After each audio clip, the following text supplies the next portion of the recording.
চট্টগ্রামে দ্বিতীয় টি-20 ম্যাচ টসে জিতে ফিল্ডিংয়ে বাংলাদেশ।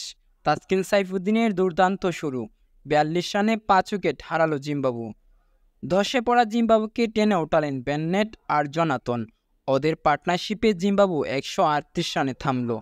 ব্যক্তিগত বেননেটের ২৯ বলে ৪৪ আর জনাতনের ২৪ বলে ৪৫ রানে খেলার মোড় ঘুরিয়ে দিল।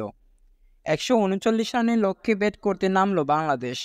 লিটনের দুর্দান্ত ছক্কায় শুরুটা ভালোই করল বাংলাদেশ, কিন্তু এদিন টি-20 মেজাজে ব্যাট করতে পারল না বাংলার টপ অর্ডার।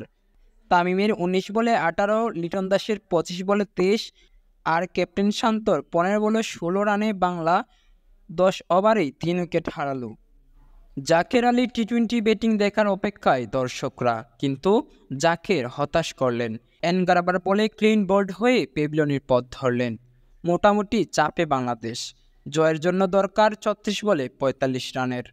হৃদয় রিয়াদে জয়ের আশায় বাংলাদেশ। দৃষ্টিনন্দন শট, হৃদয় রিয়াদের চমক। ১০৩ মিটার ৬ মেরে বল পাঠালেন মাঠের বাইরে, হেরে গেল বল। মাঠের নতুন বলের আগমন।